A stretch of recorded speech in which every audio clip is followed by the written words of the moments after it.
like trying to get it off me, but no matter what. What? Ah! Sorry if you keep hearing thunder. It's storming outside. Perfect for a scary video.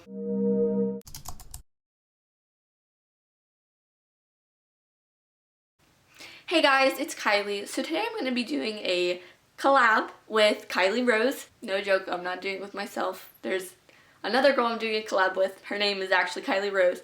And it's pretty interesting having someone, like, knowing someone with the same name as you. I don't know. I mean, it's cool, but I don't know. Anyway, we're doing a collab. And on her channel we did 2 truths and 1 lie. And on my channel we're doing scary experiences. Now I already filmed the entire video and I accidentally deleted it. So this sucks, but I'm doing it again. Head over to her channel and subscribe to her. The link will be in the description. And let's get into the video. Now, if you've ever heard of sleep paralysis, it's pretty horrifying.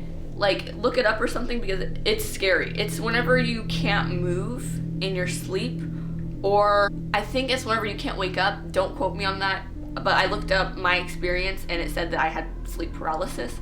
So whenever I was younger, I used to always, not always, but often I had dreams where I couldn't wake up, and the only way to wake up was to find a button or like go through this journey, or I had to kill myself to wake up.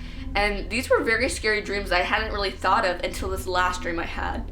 That was absolutely terrifying, that I had to post it on my spam account on Instagram because like I didn't want to forget it, you know? So I typed the entire thing as soon as I remembered all of it. And this is it. Last night I had the scariest dream that I couldn't wake up from. I had a dream that me and my dad's side of the family were all going on vacation. So we rented a beach house and went down to the beach. Now this is kind of weird because the week after we were supposed to go to West Virginia on like a family vacation. But in my dream we went to the beach, which my dad lives on the beach. So I don't know why we would go on vacation to the beach whenever it's like half a mile away. As soon as we got to the beach, I jumped in the water and a huge wave came over me. And I remember it kept pushing me and pushing me to the bottom of the ocean floor. And it was horrifying because it felt so real and I really couldn't breathe. So then finally, after not being able to breathe for so long and like I felt like my chest was being pushed on, my cousin Natiana jumped in and grabbed my arm and pulled me out of the water. But it was weird because once we got out of the water, everything was like gray. Like the sky was gray, the water was gray, and it was like super calm, but no one else was on the beach. So then we got a text from my nana, and it was directions back to the beach house. So then we got in some van that was apparently ours and we started driving to the location. When we got there, there were 2 extremely old, skinny, creepy looking women. They were super tall and spidery, and they had these huge, they were all black. I didn't include that in here, but they were all black and like really big eyes, and they were just standing there waiting, smiling. For some reason we got out and we started asking where our family was, and they just sat there and said nothing. So when we tried to get back in the van, one of the ladies grabbed my arm and started trying to pull me inside. And the scariest thing was that I could actually feel her arm on my arm, and it felt so real. And she started digging her nails into my arm and growling at me. So I hit her and started running, but neither of the ladies chased me. They both just watched as I backed out while smiling at us. I drove as fast as I could, but we arrived back at the house every time. Everything we tried to do, we kept arriving back at the same house with the same creepy ladies there.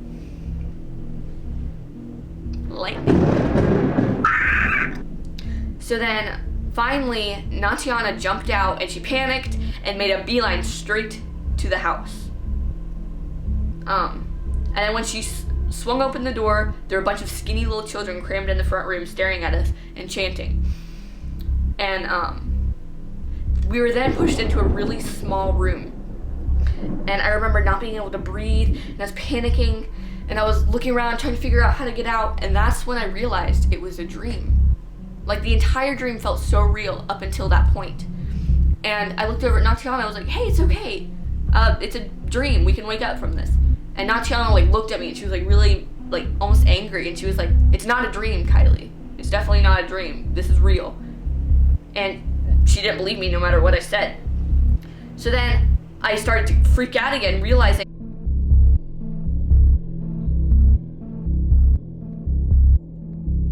So then I was screaming and screaming, and no matter what, my mom wouldn't wake me up. No one would wake me up, and I just had to face I was stuck in my dream.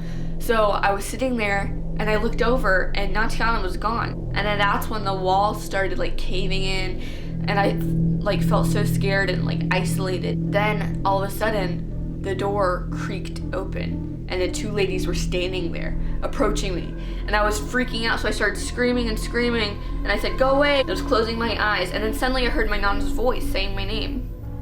So then I opened my eyes, and suddenly I was in the bathroom. And my nana was like tied up, like her arms were all tied up in the bathtub. So then she told me the only way I could wake up was to stab myself with the wooden stake that was on the bathroom counter. And I was kind of scared, and I was like, I don't want to stab myself, I want to rescue you first, you need to get out of here. And she was like, oh, don't worry about me, it'll all go away whenever you stab yourself, you just have to kill yourself and you'll wake up.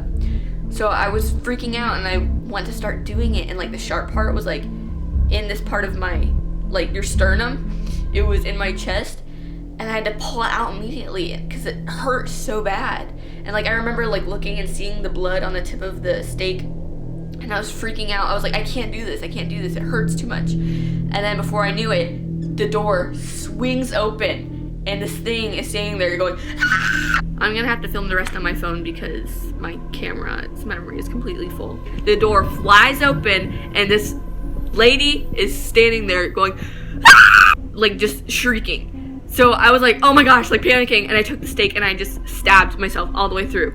And it was the most excruciating pain. Like I can remember the pain, even though it was a dream, even though it was all in my head, I remembered the pain. And then before I knew it, my mom was saying, Kylee, hey Kylee, wake up, it's 1 p.m, you never sleep in this late. And I was like, oh my gosh, like I knew I had had a scary dream, but it was like most of it was just wiped from my memory.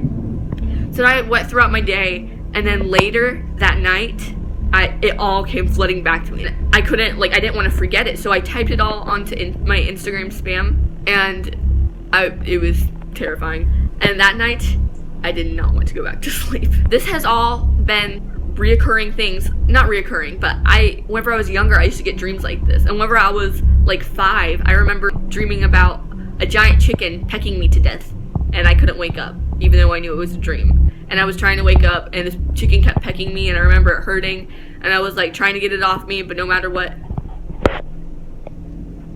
Ah! Ah!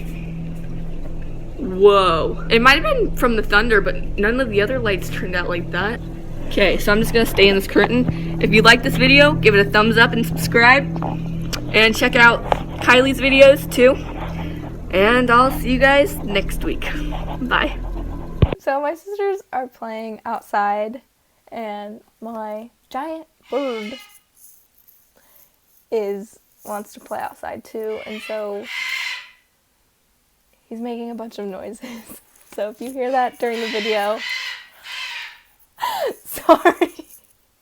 So my story happened this weekend. I was home alone again. My parents went on their spring break vacation and took my little sisters. I didn't want to go because I had to work. And so I was home alone, and I think it was about midnight, and I started hearing weird sounds coming from downstairs. And I thought, like, because I have 2 bunnies down there, and I thought like maybe they were just being loud, jumping around their cages or whatever, and I just kind of ignored it. But then I started hearing other sounds, like someone or something coming or walking up and down my basement stairs. And my basement stairs are right on the other side of this wall, so it was very loud and kind of clear. So I texted my neighbor, and I'm like, hey, like, are you still awake? And she said, yeah, what's wrong? I said, I think there's someone or something in my basement. I'm hearing noises that I've never heard before. And she said, send your dog down there. Maybe, like, your dog can, like, spot it out or whatever. And so I did that. She came over with wasp spray. Kind of funny. But she came over, helped me. I sent my dog down there, nothing down there. I went down there, nothing was down there. And so I kind of got a moment of reassurance, I kind of calmed down, and so I was like, okay, I think I'm ready to go to bed now. I'm tired, I just want to go to sleep. And so the noises stopped for a while, and once she left, I think around 12:30, I started hearing them again, like walking up and down my stairs, and I guess I ignored it and just fell asleep. Freaking scary. So this last story I want to share is not mine, but it is my friend's. He was moving into his new house and he saw a gentleman walking down the street, and so he thought he'd be polite and wave. When his mom came out and asked him who he was waving at, he turned back around and the gentleman was not there. So later that night, he was sleeping in his room and he felt something, a presence in his room, and so he just ignored it and rolled over, turned his back to it, whatever. And then he started feeling a tight squeezing on his wrist, and it kept getting tighter and tighter until he could not bear it, and so he yelled, "Stop." I mean, he should have woken up his entire family. He yelled so loud, and then he heard the thing, whatever was grabbing him, say, "Never." And then all of a sudden, his body got cold, and he did not sleep that entire night. And then the next morning, when everyone woke up, he asked if anyone heard him yell last night, and they said no. Spooky.